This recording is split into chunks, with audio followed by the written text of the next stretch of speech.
Sometimes the people who build empires learn the hardest truth when there's nothing left to rule, only the rain and the sound of one stranger's key turning in the lock. The rain over Seattle that night wasn't the kind that politely drizzled. It was the kind that hammered the glass, slapped the pavement, and bent umbrellas inside out on Queen Anne Hill. Streetlights shimmered in the puddles, each one fractured into 1,000 trembling coins of gold. Down at the waterfront, the ferry to Bainbridge cut slowly across Elliott Bay, its white hull glowing like a ghost ship. From the open doors of a late-night cafe near Pike Place Market, the scent of espresso drifted into the wet air, mingling with the salt of Puget Sound. Charlotte Hale stood alone beneath a broken awning, her silk blouse plastered to her skin, her breathing short and sharp as if every lungful weighed a pound. Hours earlier, she had been Charlotte Hale, the youngest CEO in Hale & Carter Group's century-long history, a woman whose signature could move millions in capital before lunch. Now she was Charlotte Hale, unemployed, disowned, and carrying the child of a man who had decided her existence was a liability. Her phone had stopped buzzing 2 hours ago, but the echo of its earlier barrage, messages from the family PR team, lawyers, and her own board members, still seemed to vibrate in her bones. "You've lost control of your assets. Your shares are frozen. All accounts suspended until further notice." The language was clinical, the execution surgical.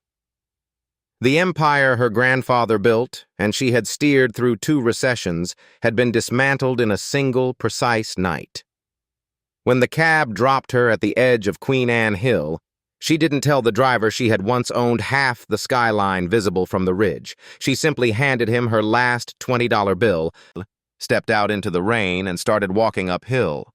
The building was still there, a pre-war brick structure she hadn't seen since her early 20s, when she had come here for an unremarkable tenant inspection. Back then, she'd walked the hallways in heels, evaluating HVAC efficiency and rental yield. Tonight, she stood on the stoop, shivering, staring at the faded brass plaque that read Queen Anne Residence. Inside, the lobby's fluorescent lights buzzed faintly. The scent was a mix of wet wool, lemon floor cleaner, and the faint metallic tang of old radiators. Behind the maintenance desk, a man in a beige work shirt was sorting through a bin of worn keys. He looked up. "You're early for check-in," he said. She blinked. Her voice caught. The truth felt too raw to offer, but the lie wouldn't form either. The man stepped closer. He was tall, with the solid frame of someone used to lifting more than his share. His name tag read, Ethan Carter. "Charlotte Hale," she said finally, her tone flat as if saying it would still matter. Something flickered in his eyes, not recognition of her name from the business section, but a subtle shift of curiosity, the kind people have when they sense a story but choose not to dig. "You look like you've been standing in the rain too long," he said. He glanced at her belly, not unkindly, and then toward the stairs. "3rd floor's got a vacancy, not charity, just space no one's using." She hesitated. "I can't—" "Can," he interrupted. His voice had the easy authority of someone used to fixing things before they got worse. He rummaged in his pocket, pulled out a folded scrap of paper, and slid it across the desk. In block letters, it read, "Room 3B, key under the mat, E." For a moment, she just stared at it. The last time someone had offered her a lifeline without calculating the ROI, she'd been a teenager. "I'll pay you back," she murmured. Ethan gave a small shrug. "I'm not billing you." When she finally climbed the stairs, each step felt heavier, not because of the weight she carried, but because of the weight she no longer did. The title, the boardroom, the endless agenda of controlling outcomes. The hallway was dim, lined with mismatched rugs that muffled her footsteps. She found the key where he'd said it would be, tucked under a frayed welcome mat. The lock turned with a reluctant click, and the door opened into a small, quiet space. Bare walls, a single lamp, a radiator humming with uneven warmth. Charlotte closed the door behind her, leaned against it, and listened. Outside, the rain kept falling, wrapping the city in white noise. Inside, for the first time in 12 hours, she let herself breathe without thinking of headlines or shareholders. Somewhere below, she heard the faintest echo of a child's laughter, followed by the low murmur of Ethan's voice. She couldn't make out the words, but the tone was steady, grounding, like a man who had built his own life on foundations no one could buy or sell. For the first time that night, Charlotte wasn't afraid of tomorrow. The radiator's hum was the first sound Charlotte noticed when she woke.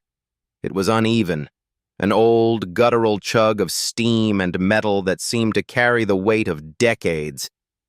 Pale morning light slipped through blinds that had long since lost their straight lines, casting crooked shadows on the faded carpet. The room was no bigger than the guest bathrooms in her old Mercer Island penthouse.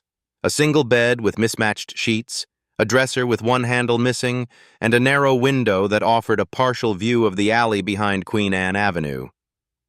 The air was warm enough to keep the chill away, but she could smell the faint trace of rust from the radiator, a signature of the building's age. Charlotte sat up slowly, hand instinctively resting on her belly. The baby had been quiet through the night, a rare mercy after the stress of the past 24 hours. She had fallen asleep fully dressed, too tired to do more than set her bag on the floor. Now, she took in the space with a measured eye, one trained by years of property inspections and portfolio appraisals. The wallpaper had been painted over at least twice, thin hairline cracks showing where plaster had pulled away from the lath. The ceiling's water stain, roughly the shape of South America, suggested a roof leak from long before her arrival. The radiator was a cast-iron column model, probably from the late 1960s, painted so many times its ribs looked bloated. She guessed it ran on a centralized steam boiler, and the irregular hiss meant at least one air vent was clogged. In her old life, she would have called the property manager, dictated a repair list, and had contractors here within the week. Now there was no authority to summon, only herself, a key, and a room that would demand she learn to fix things instead of delegate them. Her gaze drifted to the dresser. Someone had placed a paper grocery bag on top. She stood, moving slowly, both because of the baby and because her legs still felt leaden from the previous night's uphill climb. Inside the bag, she found a loaf of sourdough bread wrapped in butcher paper, a pack of single-serve yogurts, a small jar of peanut butter, and a blister pack of prenatal vitamins. There was also a folded note in the same block letters as before. Eat. Take one vitamin every morning. No rush on paying me back. No name. Just the quiet, practical care of a man who fixed what he could without ceremony. Charlotte set the bread on the counter and stared at it for a long moment. There had been a time, not long ago, when she had her groceries delivered from a curated list, organic kale, imported cheese, grass-fed everything. Now, she stood barefoot on a carpet that had seen better decades, grateful for a loaf of bread and a stranger's handwriting. She tore off a piece of bread, spreading peanut butter with the back of a spoon. It was denser than the artisan loaves she used to prefer, but it was warm in her hands, and for some reason, that warmth went deeper than her skin. By mid-morning, she decided to take stock of the room. One of the 2 light bulbs in the ceiling fixture had burned out. In her old office, she could have pressed a button for facilities. Here, she dug through the bag she'd carried from her old apartment and found nothing but personal documents, a pair of heels, and a silk scarf, items that now felt absurdly useless. The hallway outside was quiet, the kind of quiet where every small sound, footsteps, a door closing, stood out. She stepped into the corridor and noticed the faint scent of cleaning solution lingering from the night before. Down by the stairwell, a door stood open to what looked like a maintenance room. Ethan was inside, crouched over a toolbox. His beige work shirt had dark smudges at the elbows, and the sleeve was rolled to reveal forearms corded with the kind of muscle that comes from years of lifting more than your share. "My light's out," she said, realizing too late it sounded more like an order than a request.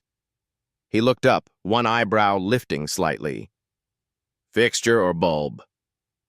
"Bulb." He rummaged through a cardboard box, pulled out a dusty package, and handed it to her. "Third floor hall ladder's yours if you need it," against the east wall. "I can just—" She stopped herself before saying, "Have someone do it." That instinct was muscle memory she couldn't afford anymore. He didn't move to help, but there was no malice in it, just a quiet expectation that she could manage same as anyone else. Charlotte carried the ladder down the hall. It was heavier than she expected, and the rubber footpads left faint marks on the carpet. She steadied it under the fixture and climbed carefully. The ceiling smelled faintly of dust and heat from the bulbs. When she unscrewed the dead bulb, the threads were gritty with corrosion, another sign of the building's age. By the time she replaced it and climbed down, her hands were covered in fine gray powder. She was wiping them on her jeans when she felt eyes on her. A small figure stood at the far end of the hall. A girl, maybe 7 years old, with dark hair pulled into a neat braid. She wore a sweatshirt 2 sizes too big and held a stuffed animal by one ear, a rabbit whose fur was worn down to the threads. The girl didn't speak, just watched her with an expression that was part curiosity, part caution. "Hi," Charlotte offered. No reply.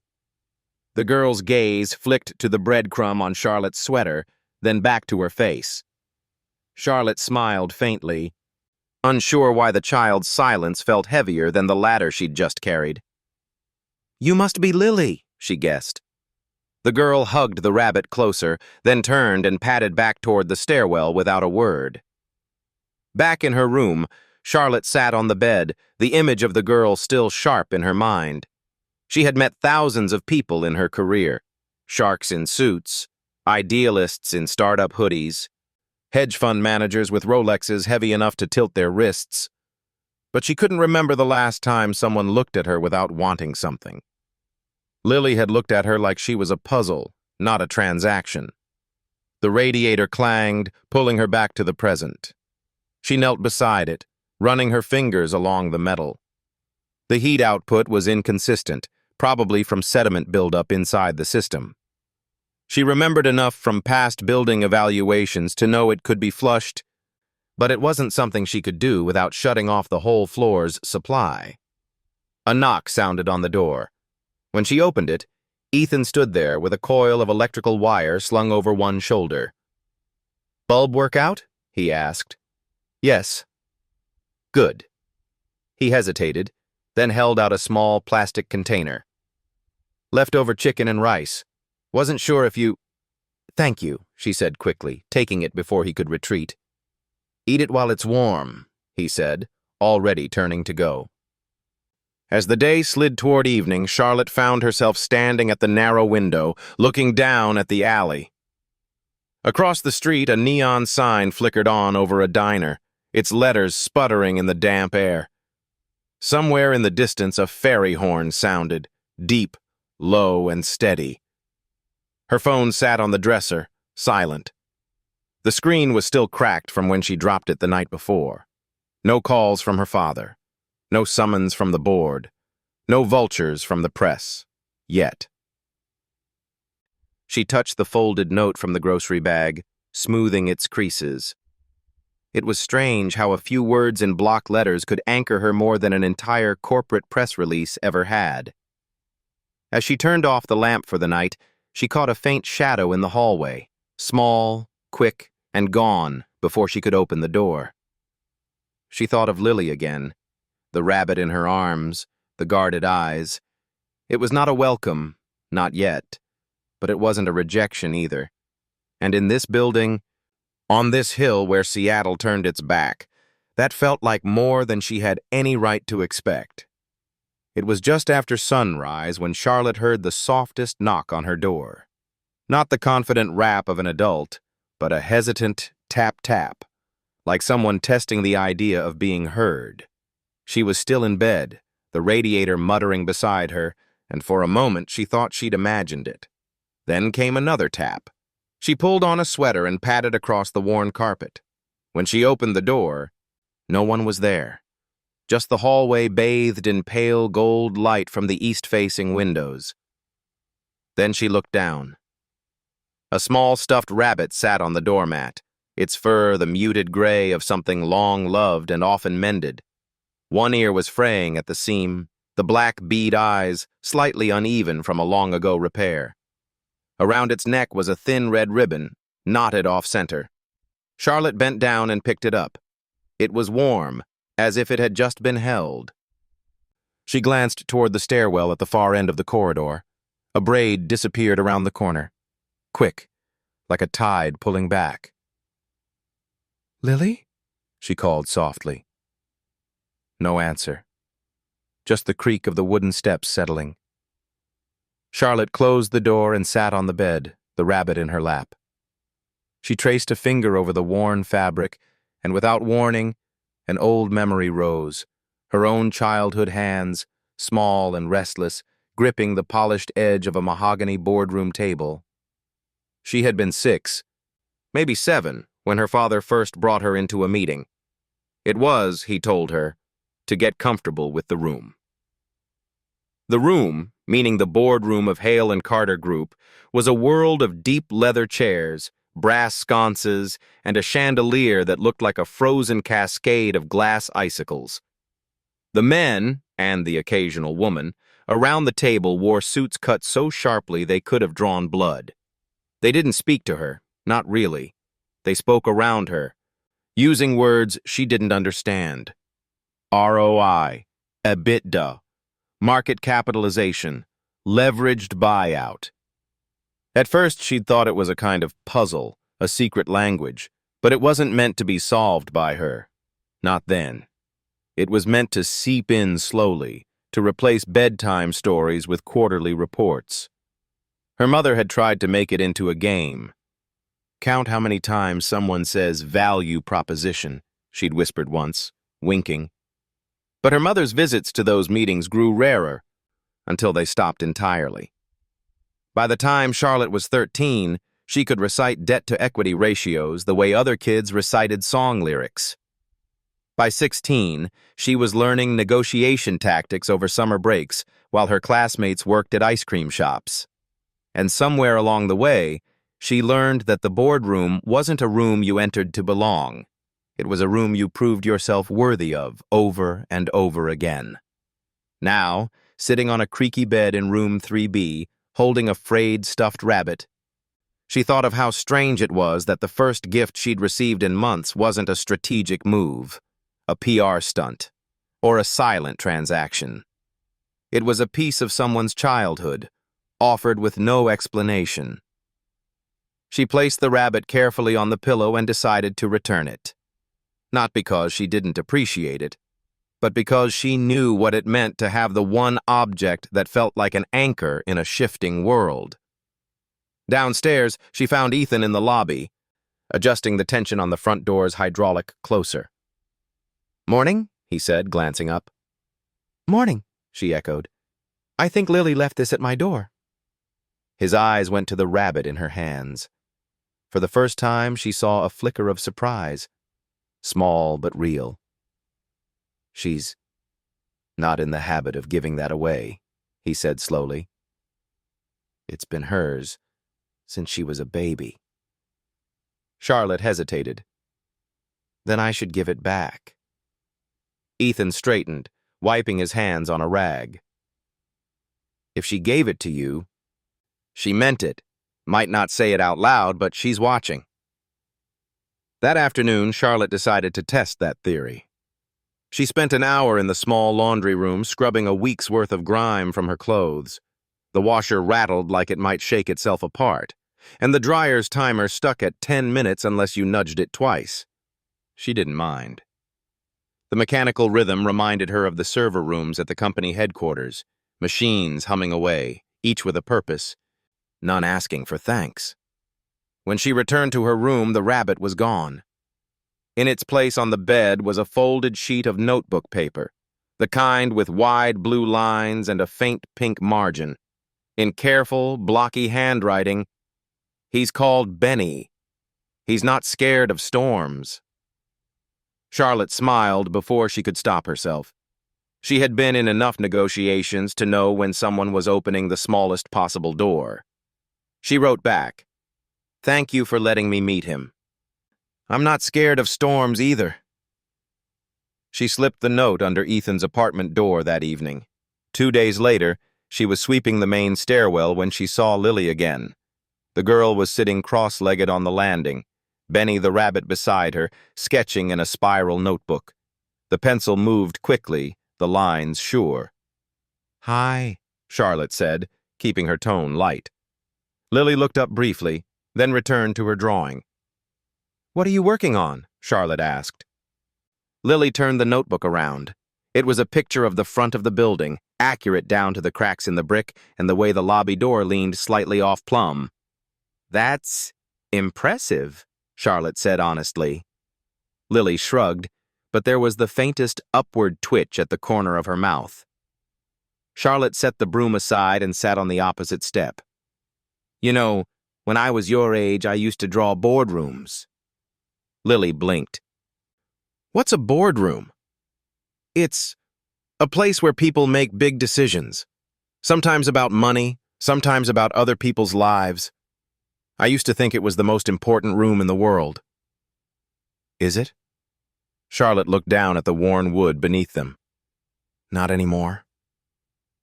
They sat in companionable silence for a while. Eventually, Lily closed the notebook, tucked Benny under her arm, and went upstairs without another word. But Charlotte noticed she didn't take the long way around to avoid her, as she had before. That night, lying in bed, Charlotte thought about the ghost of the boardroom, how it had shaped her, haunted her, and, in some ways, still lingered in her reflexes. Every move, every sentence calculated for effect. Every gift given with an expectation of return.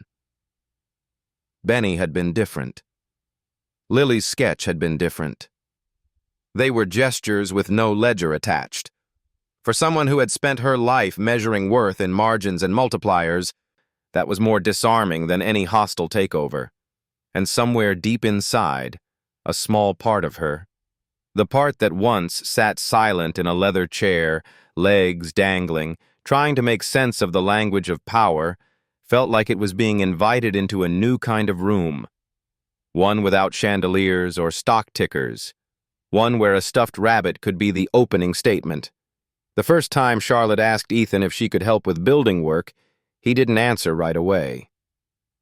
He just leaned back against the maintenance room doorframe, arms crossed, studying her like he was trying to figure out what kind of help she meant. "You're not talking about office work," he finally said. "No," Charlotte replied. "I mean real work, sweeping, cleaning, checking fire alarms." Ethan's brow lifted. "You've ever done any of that before?" She almost laughed, but stopped herself. "Not exactly, but I'm a quick learner." He gave a small nod, like he'd already made his decision before she asked. "Fine. Start with the stairwells. They're overdue." By noon, she was wearing a faded gray hoodie borrowed from the building's lost and found, pushing a broom whose handle was worn smooth from years of use. The Queen Anne residence wasn't a luxury property by any stretch. Its hallways carried the smell of aging carpet and radiator heat, and its paintwork bore the dings and scrapes of generations of tenants. But it was solid, well built in the old way, with oak stair rails polished by countless hands. Charlotte began at the top floor and worked her way down. She found the rhythm of the work oddly satisfying. The gentle sweep, the scrape of grit against the dustpan, the swish of the broom's bristles over tile. She noticed things she'd never noticed before in buildings, where dust collected in the corners, the way light pooled in the landing windows during the afternoon, the faint creak in the third step from the top on the east stairwell. By the second day, a few residents started to notice her. A middle-aged woman in a raincoat eyed her curiously and said, "You new on staff?" Charlotte smiled and said yes. It was easier than explaining. Later, while emptying the recycling bins in the basement, she overheard two voices coming from the laundry room. "That's her, right? From the news?" "Can't be. Why would someone like that be here?" "You didn't see the video? Board voted her out. Some scandal about mismanagement." Charlotte stepped into the room with a bag of flattened cardboard in her hands. Both women fell silent, their eyes darting from her to the floor. She gave them a polite nod, dropped the cardboard in the recycling bin, and walked out without a word. She had been recognized before, in airports, in restaurants, in the glossy lobbies of downtown hotels. But those encounters had been flattering, part of the image she cultivated. This was different.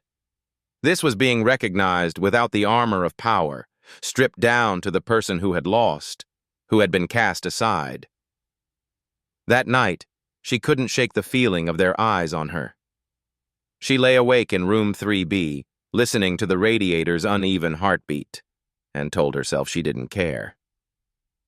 On the third morning, she was cleaning the fifth-floor hallway when she saw him, an elderly man with a shock of white hair, leaning on a cane as he shuffled toward her.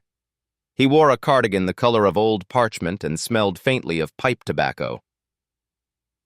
"You're Charlotte Hale," he said without hesitation.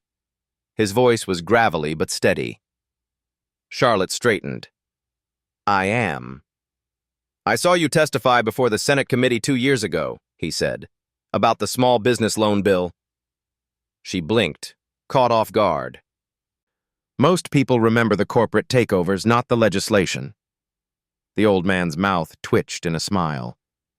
"I remember the ones who fight for the little guys." For a moment, something warm stirred in her chest, but then his expression shifted. "What are you doing here?" "Earning my keep," she said simply.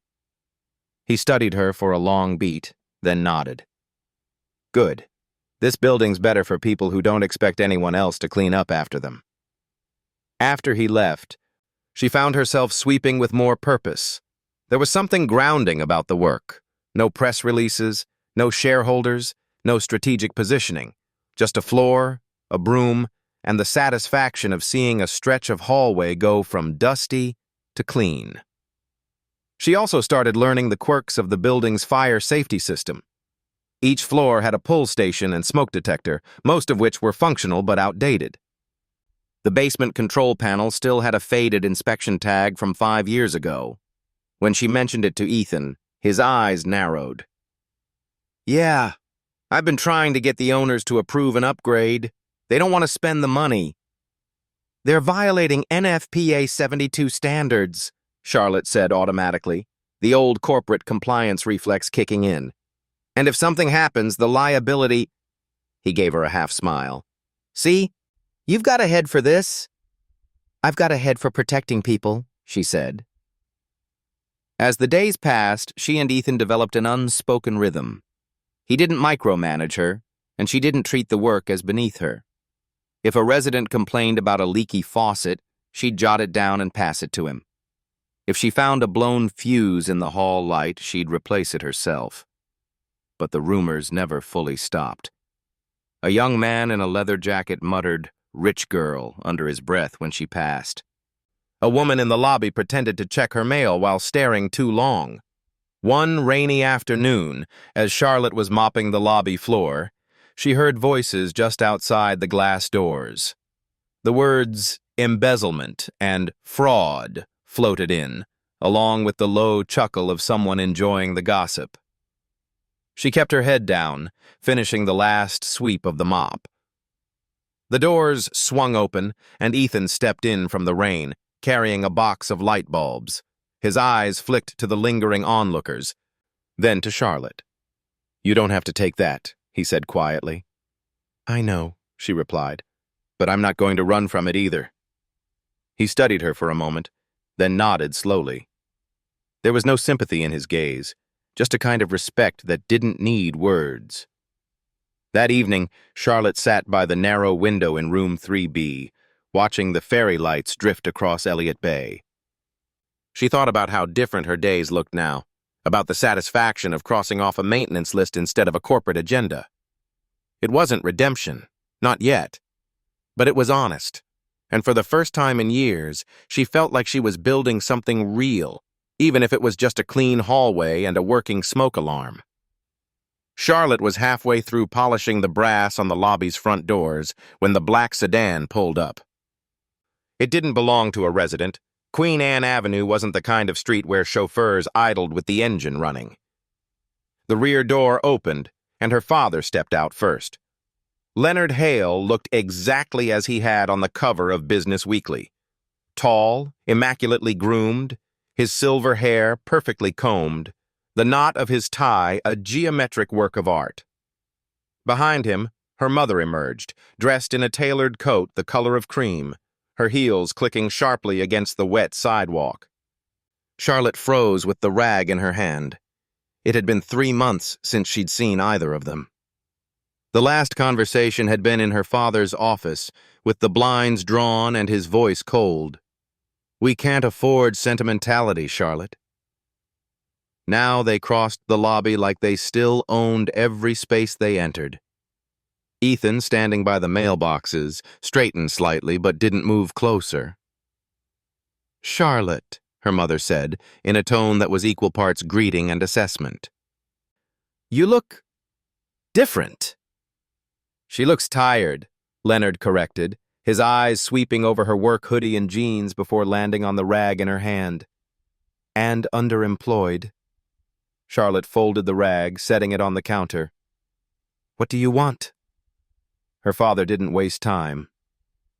"The board is in chaos. Investors are jittery. The press is circling. We need you to return to Hale and Carter, temporarily. You'll take a ceremonial role, no real decision-making authority, but it will stabilize the brand." "A mascot," Charlotte said flatly. "A symbol," her mother countered. "It would remind people of the company's continuity, the family legacy." Charlotte laughed without humor. "You mean it would remind them that you still control the narrative?" Her father's jaw tightened. "Don't be melodramatic. You'll have a generous compensation package. We can even arrange accommodations, something more appropriate than—" He gestured around the lobby, as if the building itself were an embarrassment. Charlotte crossed her arms. "I'm fine here." Her mother's voice softened, but it was the softness of velvet over steel. "Charlotte, be reasonable. This," she waved toward the broom leaning in the corner, "isn't your life. You were meant for bigger things." "Bigger than this?" Charlotte asked. "Or bigger than you're comfortable admitting?" Leonard's voice dropped into the tone he used when delivering ultimatums in the boardroom. "If you refuse, I'll have no choice but to liquidate assets to protect the company's liquidity. That includes the Queen Anne property your mother left you." For a moment, Charlotte felt the air leave her lungs. The Queen Anne property wasn't just real estate. It was the little craftsman house her mother had bought after the divorce, the one place that had ever felt like home. "That house isn't part of the company," she said. "It's part of the trust," her father replied. "And I control the trust until you meet the reinstatement conditions." From the corner of her eye, Charlotte saw Ethan shift his weight, his expression sharpening. Several residents had paused on their way through the lobby, sensing the drama unfolding. Charlotte took a slow breath. "You want me to smile for the cameras, pretend we're a united family, and in return you won't sell the only thing my mother ever gave me?" Her father didn't answer. He didn't have to. She stepped closer, closing the space between them until they stood nearly toe-to-toe. Her voice was steady, but it carried through the lobby with enough force that the whispers stopped. "The only person who helped me when I was left with nothing," she said, was the janitor you're looking down on right now. Not you, not the company, not the people who called themselves my colleagues. Her father's eyes flicked to Ethan, a quick, dismissive glance. Ethan Carter, she continued, her voice rising just enough for the residents to hear, opened his door to me at 3 in the morning when everyone else turned theirs shut. He didn't ask for a press release or a seat on a board. He gave me a room, a loaf of bread, and enough dignity to stand here today and tell you, I don't want your deal. Her mother's lips parted in quiet shock. Her father's face hardened into something colder than anger, disbelief that his daughter would defy him in public. You're making a mistake, he said. Charlotte shook her head. No, I'm making a choice. There's a difference. For a heartbeat, the lobby was utterly still. Then Leonard Hale turned sharply, his coat flaring as he strode to the door. Her mother hesitated, eyes flicking between Charlotte and Ethan, but followed without a word. The black sedan pulled away, its taillights fading into the rain. Charlotte exhaled slowly. Her hands were shaking, but not from fear, more like the release of a weight she'd been carrying for years. Ethan walked over, his expression unreadable. That was something. Too much? She asked. He shook his head. Not enough people say it out loud. A few residents murmured as they went back to their errands. One older woman patted Charlotte's arm in passing, a small gesture that felt larger than it looked. Charlotte picked up the rag again, more to have something in her hands than because the brass needed polishing. Through the glass, she could see the city lights starting to blur in the mist, the way Seattle often looked just before dusk. Beautiful and untouchable, like it didn't notice the lives being rewritten under its reign. She thought of the house on Queen Anne Hill, the one her father still held over her like a bargaining chip. Maybe she'd lose it. Maybe she wouldn't. But either way, she knew she'd already reclaimed something more important, the right to decide where she stood. And she was standing here. It began with a headline. Charlotte was in the small laundry room, folding towels from the building's communal bin, when she heard the familiar chime of a phone notification from somewhere behind her. She turned and saw 2 residents hunched over a cracked iPad, the blue glow lighting their faces.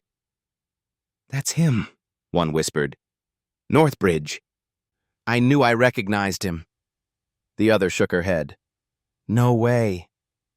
Charlotte's stomach tightened. She stepped closer. Recognized who? They looked up, startled, then angled the screen toward her. The headline from an old Seattle Times article screamed in bold, Lead engineer named in Tacoma Northbridge collapse inquiry. Beneath it was a younger Ethan, clean-shaven, wearing a hard hat, his arm resting on a steel girder. The photo was from a press release, taken months before the accident. Charlotte felt the room tilt slightly. When was this? 5 years ago, one of them said. Right before. I know what happened, Charlotte interrupted, her voice sharper than she intended. She didn't. Not really. Not the details. But she knew enough about infrastructure failures to understand what collapse meant in terms of blame. She found Ethan on the rooftop, where he was patching a section of flashing along the parapet. The wind carried the smell of wet asphalt from somewhere nearby. Northbridge, she said without preamble. He didn't look up from his work. Guess it was only a matter of time before someone brought it up. They're saying you were the lead engineer. I was. And they're saying... She hesitated. They're saying it collapsed because of you. Ethan set down his trowel, sat back on his heels.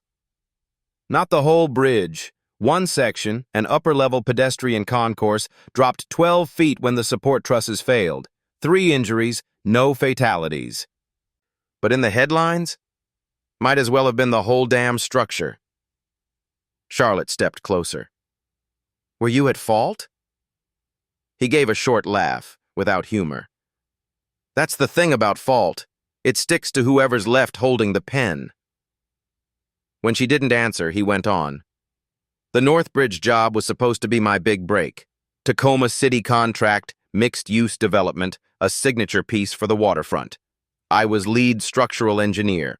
I ran all the load calculations, double-checked the reinforcement schedules, cross-referenced the concrete mix specs with ASTM C39 standards. Everything was clean on paper. What went wrong? Cost cutting, he said bluntly.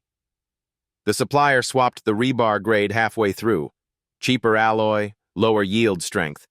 It met the bare minimum on the spec sheet, but in reality, it couldn't handle the design load over time, especially with the cantilever section on the concourse. Charlotte felt her old boardroom instincts kicking in. ROI, supply chain optimization, procurement loopholes. But she kept quiet. I saw hairline cracks forming along the underside of the support beams during a site walk, Ethan continued. It was subtle, most people wouldn't notice, but I knew what it meant. I sent 3 emails to the project manager, flagged it in the inspection log. First response I got was, and I quote, "Not our problem. City signed off on the supplier." And you still signed the final approval? Ethan's jaw tightened. My wife was in the hospital. Pregnancy complications, 6 weeks early. NICU bills piling up. I told myself it would hold until they budgeted for reinforcement. I told myself I could keep an eye on it. But it didn't hold, Charlotte said quietly. He shook his head. 4 months later, a jazz festival was setting up on the concourse. The weight of the stage rigging pushed it past the limit. The welds on the cheap rebar sheared like paper clips. The whole section dropped. She could picture it, the screaming, the cloud of dust, the sirens. The city wanted someone to blame, Ethan said. The contractor had political connections, the supplier had airtight contracts, and the project manager skipped town. That left me. Charlotte knew that in the court of public opinion, that was all it took. They suspended my license, settled the civil claims with the company's insurance. I couldn't get hired on a crew, let alone an engineering firm. So I took the only job I could get, maintenance, custodial. Keep the lights on, keep my daughter fed. For a long moment, the only sound was the wind rattling the loose flashing. Why didn't you fight it? She asked finally. Because fighting it meant dragging it through court for years, and every year was a year Lily didn't have a father who was actually present. I figured she'd rather have me here, even if I was pushing a mop instead of drafting blueprints. Charlotte felt something twist in her chest.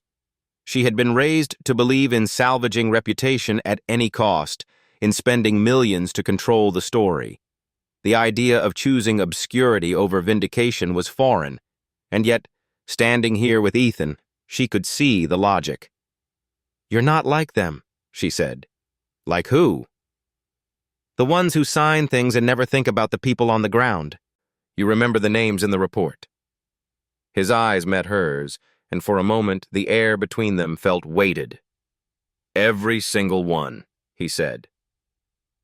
Later that evening, Charlotte sat in room 3B, thinking about the layers of steel and concrete that made up the Northbridge project, the tensile strengths, the load-bearing limits, and how a single compromise could ripple outward until something beautiful and functional gave way. People weren't so different. Push them past their limit. Strip away the integrity that holds them together, and eventually something collapses.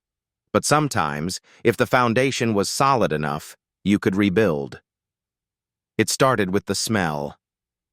Charlotte was on the 3rd-floor landing, sweeping grit into a dustpan when she caught a faint, acrid tang in the air, like burnt plastic. She straightened, sniffing. Old buildings had their share of odd odors, but this one was sharp, insistent, curling into the back of her throat. From somewhere above, a smoke alarm gave a single, isolated chirp. Then another. She dropped the dustpan and ran upstairs. By the time she reached the 5th floor, the air had changed, thicker, tinged with haze. Residents' doors were starting to open, curious faces peeking out. She heard the low hum of voices, uneasy but not yet panicked. "Stay in your units for now," she told a young couple at 5C. "Check under the door. If you don't see smoke, stay put until someone comes for you." She took the next flight 2 steps at a time. On the 6th floor, the smell hit like a physical thing. Down the hall, near the electrical closet, thin gray smoke was seeping along the baseboard. She heard the faint crackle of something burning. Then a voice behind her. "Charlotte, move!" Ethan came barreling up the stairs, a fire extinguisher in one hand, a radio in the other. His beige work shirt was already darkened with sweat along the collar. "Electrical fire," he said, scanning the hall. "Looks like a junction box overloaded. We've got maybe 3 minutes before this whole corridor fills with smoke." 3 minutes. "What do you need me to do?" she asked. "Help get people out. Progressive evac." She knew the term from safety briefings in her corporate days: evacuate the most endangered zones first, then work outward in layers. It was faster than a building-wide alarm and kept stairwells from clogging. Ethan yanked the fire alarm pull station, its shrill wail echoing through the building. "Start at 6B and work your way down this side. Keep them low, heads below the smoke layer. Don't use the elevators." The first door they hit belonged to an elderly woman with a walker. Ethan handed Charlotte the extinguisher. "Get her to the stairwell. I'll hit the box." Charlotte crouched to the woman's level. "We're going down to the 5th floor, okay? Hold the rail and take it slow." They moved into the stairwell, where the air was still clear, then returned to the hall. Smoke was already thickening, curling upward toward the ceiling. Ethan was at the electrical closet, aiming the extinguisher's nozzle into the dark interior. The hiss of compressed powder filled the hallway. The smoke's color shifted from gray to a lighter, dusty white. "Containment's holding," he called, "but we need everyone out now." Charlotte went door to door, knocking hard, calling instructions. A man in a bathrobe tried to argue. He'd left something on the stove, but she all but pushed him toward the stairs. At 6F, she found Lily. The girl was barefoot, Benny the rabbit clutched tight in one hand. She stood in the doorway, wide-eyed, frozen. "Lily, we have to go," Charlotte said, scooping her up without waiting for permission. "I need my dad," Lily whispered against her shoulder. "He's right behind us." They moved fast. Lily's arms tight around her neck. In the stairwell, Charlotte set her down just long enough to pass her to a neighbor heading for the 5th floor. "Stay with Mrs. Lopez," she said firmly. Lily nodded, still clutching Benny.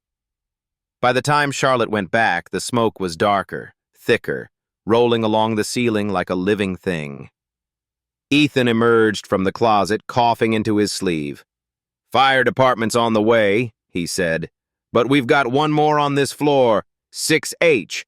Wheelchair." They didn't hesitate. Together they reached the unit, where a middle-aged man sat gripping the wheels of his chair, eyes wide. Without a word, Ethan tilted the chair back, steering it into the hall. Charlotte took point, clearing the way. The stairwell door banged open and the rush of cooler air hit them. They descended quickly, Ethan maneuvering the chair with practiced ease, never letting the wheels clip the wall. On the 5th floor landing, they transferred the man to another resident's care. Ethan turned to Charlotte. "We've got 90 seconds before smoke hits the stairwell. Clear the rest of the floor." She moved like she had in crisis negotiations, focused, decisive. Knock, check, move. Most residents were already in the stairwell, but she found a young woman trying to shove a suitcase through her doorway. "Leave it!" Charlotte barked. "You can buy clothes. You can't buy air." The woman dropped the suitcase and followed. When the last door was closed behind them, Ethan took one final sweep of the hall. The fire was still contained to the closet, but the heat was rising.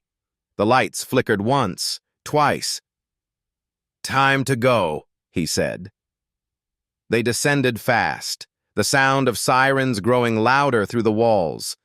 On the second floor, the front lobby doors burst open and firefighters poured in, helmets gleaming, turnout coats glistening from the rain.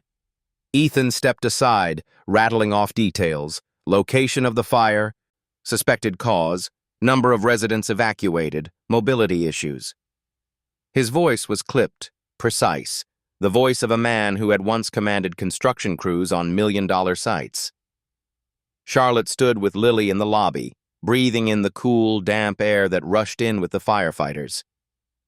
"You okay?" she asked the girl. Lily nodded. "You came for me." "Of course I did." Outside, residents huddled under the awning, wrapped in blankets handed out by EMTs. The building loomed behind them, its upper windows glowing faintly through the haze. 3 minutes. That's all it had taken to turn an ordinary afternoon into a fight for safety. 3 minutes in which Ethan had stepped fully back into the role of leader, not a janitor, not a man marked by scandal, but the person who knew exactly what to do when lives were on the line. When the fire chief finally declared the building safe to re-enter, a ripple of relief moved through the crowd. Ethan stayed at the back, making sure the elderly and the children went in first. Charlotte caught his eye. "You ran that like a project site." He shrugged, but there was a flicker of something in his expression, pride maybe, or the ache of remembering who he used to be. "You did good," he said. She smiled faintly. "We did." It took less than 12 hours for the photo to spread. Charlotte saw it first the next morning, over coffee in the lobby. One of the younger residents, a college student named Marco, was scrolling through his phone when he let out a low whistle. "You're trending," he said, turning the screen toward her. The image was sharp, despite the haze.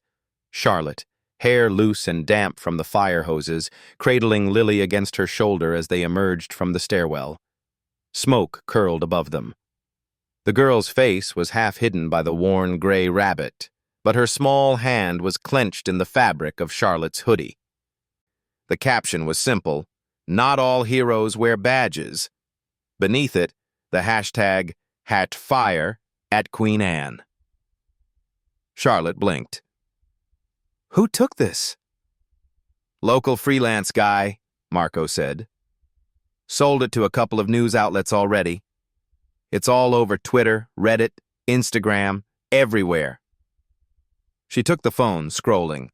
The comments were a mix of praise and speculation. "Who is she? Absolute queen for saving that kid." "Is that Charlotte Hale? The CEO who got ousted? Funny how she's suddenly playing hero after tanking her company. Leave her alone. She saved a child.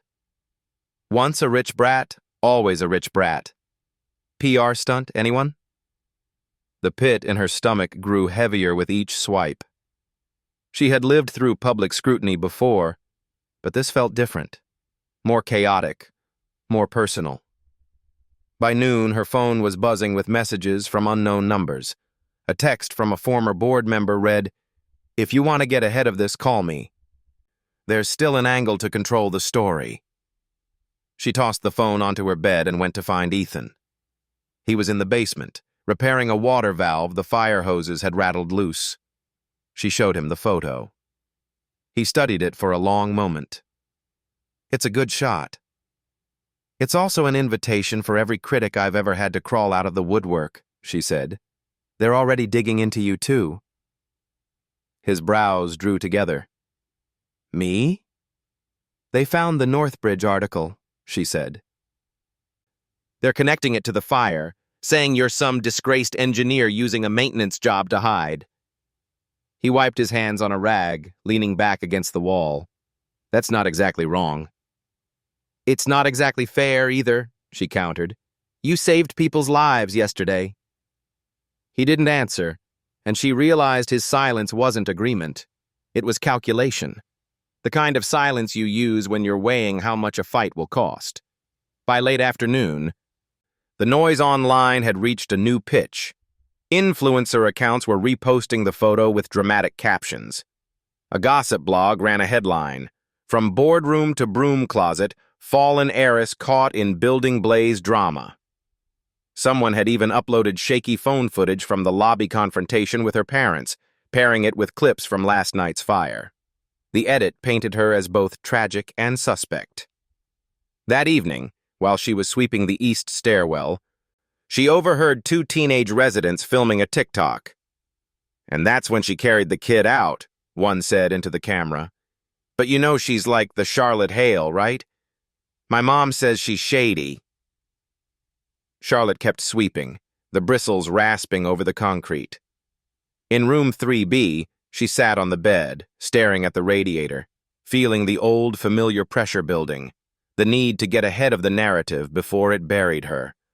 But there was no PR team now, no war room of strategists. Just her, a man who fixed boilers, and a little girl who watched everything from the corners of hallways. A knock broke her thoughts.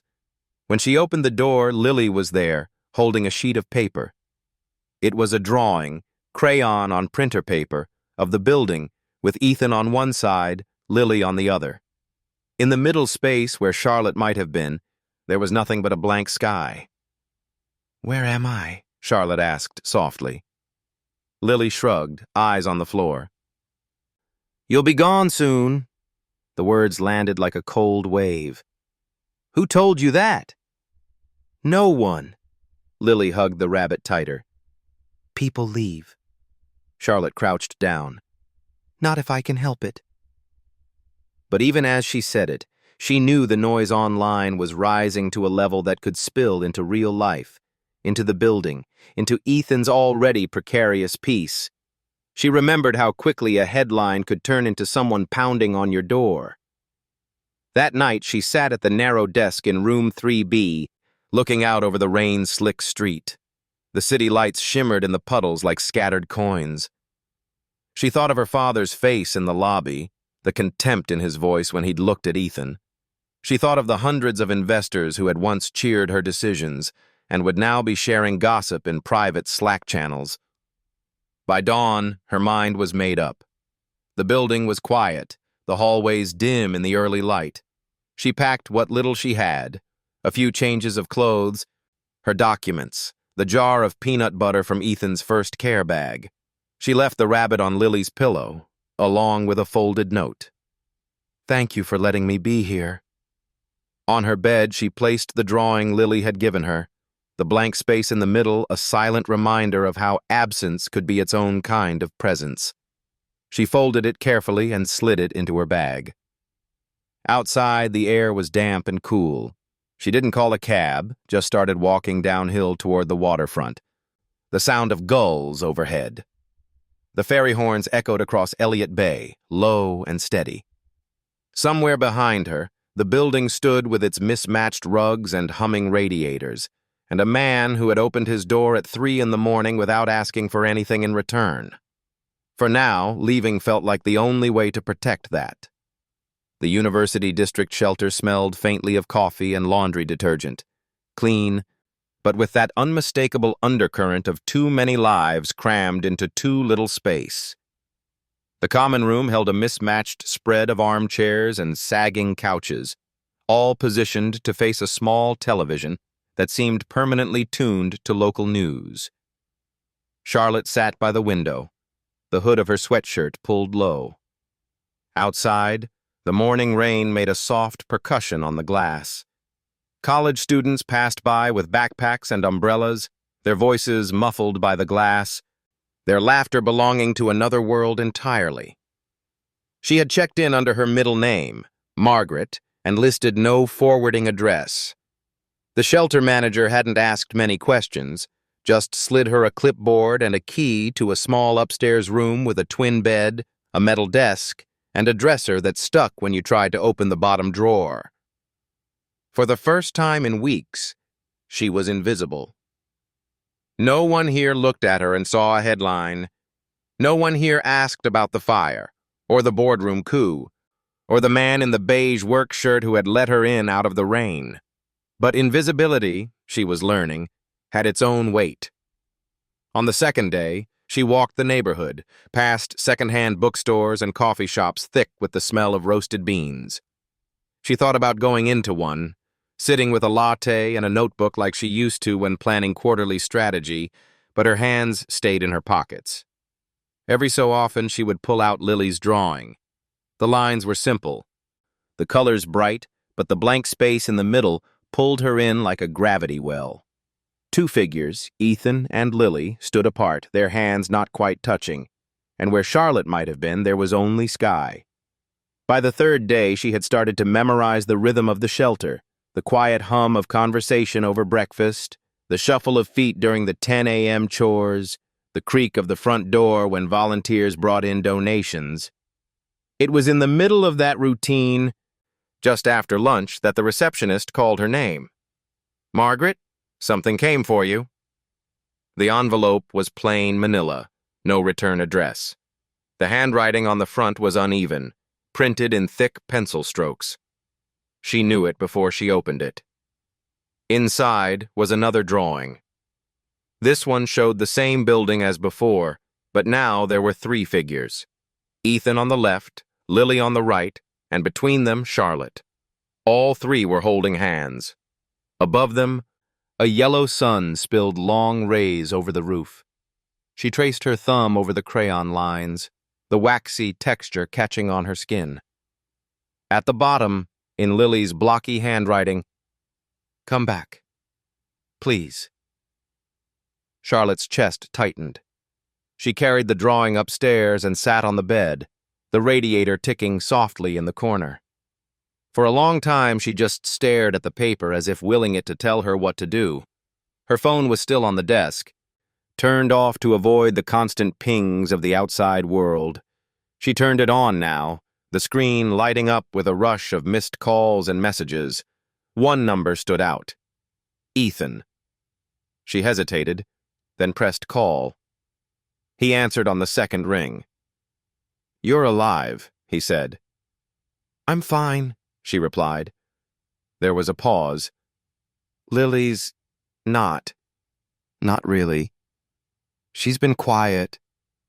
More than usual." Charlotte closed her eyes. "I didn't want the noise to touch you." "Or her." "It's already touching us," Ethan said quietly. "She thinks you left because of her." "That's not true." "I know. But she's 7. Logic isn't the first tool in her box." Charlotte let the silence stretch. Outside her window, the rain had eased, the sun breaking through in a muted wash. "I don't know if coming back will make it better," she said finally. "It will," Ethan said. "Not because you'll fix everything, but because you'll be here." The simplicity of it cut through all the arguments she'd built in her head. No talk of optics, no strategy, just presence. "When?" he asked. She exhaled. "Tonight, if you'll have me." There was a sound on the other end, maybe relief, maybe something deeper. "Room 3B's still yours." That evening, she packed the few things she had unpacked. She slipped both drawings, the one with the blank space and the one with all three figures, into the front pocket of her bag. The bus ride back to Queen Anne Hill felt longer than it should have. The city slid past in blurred snapshots. The gray water of Lake Union, the bright awnings of Pike Place Market, the familiar curve of the hill as it climbed toward the building she had come to think of, in ways she hadn't admitted, as home. When she stepped off at the corner, the air smelled faintly of wet cedar. The building's brick facade was the same as she'd left it, the lobby light casting a warm square onto the sidewalk. Ethan was there, leaning against the front desk, arms crossed. Lily stood beside him, rabbit in one hand, the other hand twisting the hem of her sweatshirt. Charlotte pushed the door open. For a moment, no one spoke. Then Lily crossed the lobby in 3 quick steps and wrapped her arms around Charlotte's waist. "You came back," she said into Charlotte's hoodie. "I told you I would if I could help it," Charlotte murmured. Over her head, Ethan's eyes met hers. No speeches, no conditions, just a quiet acknowledgement that sometimes coming back was the only thing that mattered. The first week after Charlotte returned, she expected the balance to feel fragile, as if any wrong word might undo the tenuous peace they'd built. But the opposite happened. The building seemed to breathe easier, like a structure that had been reinforced where it mattered most. Mornings began with the hiss of the old coffee pot in Ethan's apartment. Lily would pad into the kitchen in her socks, Benny the rabbit tucked under one arm, and slide onto the stool beside Charlotte. They'd eat toast and scrambled eggs while Ethan read the headlines, muttering about local construction bids and city council budgets. One morning, Charlotte noticed a flyer on the counter. Community Safety Workshop, hosted by Ethan Carter. "You're doing this?" she asked. He shrugged, pouring more coffee. Figured it's time to put the engineering brain to use again. Teach some teenagers about structural safety, basic repairs, fire evacuation, the kind of stuff I wish someone had taught me when I was 15. Charlotte smiled. "You're building something again." He met her eyes. "So are you." She'd taken a part-time position with a local nonprofit that helped women restart businesses after personal or financial collapse. It wasn't glamorous. Most days were spent reviewing micro-loan applications or coaching through business plans scribbled on napkins, but it felt real in a way that boardroom deals never had. One of her first clients was a woman who'd lost her cafe lease when her landlord sold to a developer. Charlotte sat with her for hours, running cost projections, sourcing second-hand espresso machines, connecting her with a landlord who valued long-term tenants. When the woman hugged her after signing the new lease, Charlotte felt a different kind of victory, one she couldn't measure in quarterly reports. Lily, for her part, had begun drawing again. Not just buildings, but people. Her father fixing a radiator, Charlotte carrying a stack of books, the three of them walking along the waterfront. She'd taped them to the fridge without ceremony, but Charlotte noticed the blank spaces in the middle were gone. One rainy afternoon, Charlotte came home to find Lily sprawled on the living room floor with construction paper, scissors, and glue. "What's this?" Charlotte asked, kneeling beside her. "A sign," Lily said, "for the class Dad's teaching." Charlotte read the bold letters, "Build what matters." It stuck in her head all day. That weekend, Ethan's workshop filled the community room in the basement. Teenagers from the neighborhood crowded in, some skeptical, some curious. He started with the basics: how to check a smoke detector, how to spot a cracked load-bearing beam, the importance of knowing evacuation routes. He spoke in plain language with just enough technical detail to keep it real. Load limits, concrete curing times, ASTM standards for rebar strength. Charlotte sat in the back with Lily, watching the way his shoulders loosened when he explained something, the way his hands mapped out invisible blueprints in the air. This was the man who had once led crews on million-dollar projects, and now he was teaching 15-year-olds how to tell if a stairwell railing was safe.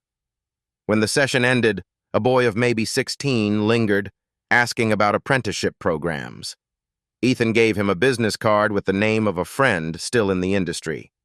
Charlotte caught the look on the boy's face, hope, tempered by surprise that someone had taken him seriously. Later, as they cleaned up folding chairs, Ethan said quietly, "Feels good to leave something standing behind you." Charlotte nodded. "That's all I want to do now." By spring, her nonprofit work had grown into a formal program, partnering with Ethan's safety classes. They called it From Foundation Up. Each month, they paired women rebuilding their businesses with young people learning basic trade skills. A baker might hire 2 teens from the workshop to help renovate her kitchen. A florist could get help fixing her display shelves. It was small, local, unglamorous, and it worked. One Friday evening, after the last workshop of the season, they walked down to the waterfront. The air was cool but clear, the Olympic Mountains etched in sharp relief against the horizon. The ferry slid across Elliott Bay, its lights strung like a necklace over the dark water. Lily skipped ahead, then stopped to crouch at the railing, pointing at something in the water. "Seal!" she called back. Ethan leaned against the railing beside Charlotte. "She's been talking about this all week. You coming down here with us?" Charlotte smiled. "Guess I made the right choice staying."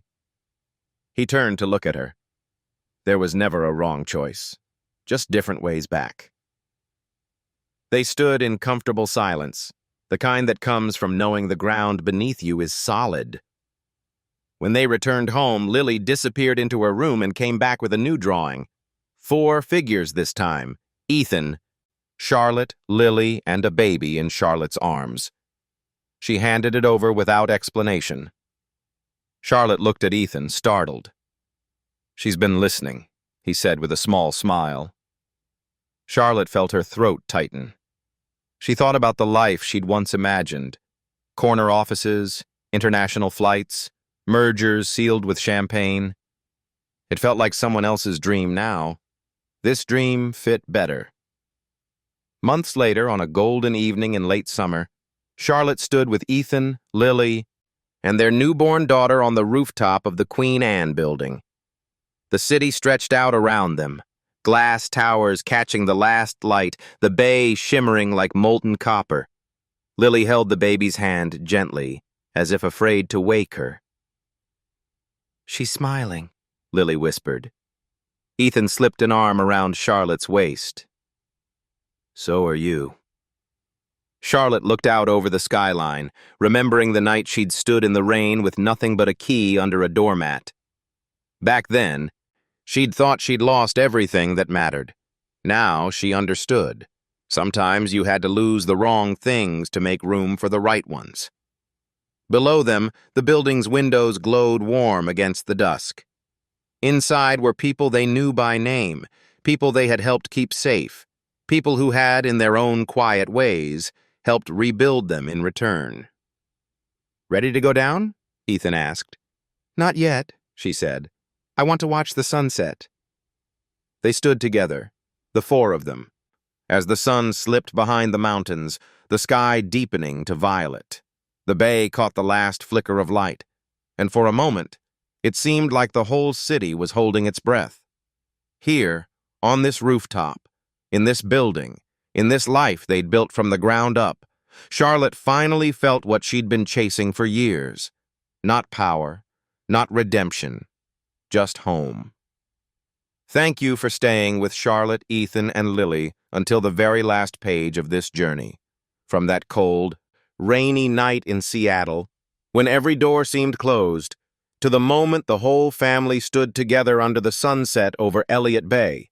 This story reminds us that sometimes losing something isn't the end, but a chance to rebuild on a stronger foundation.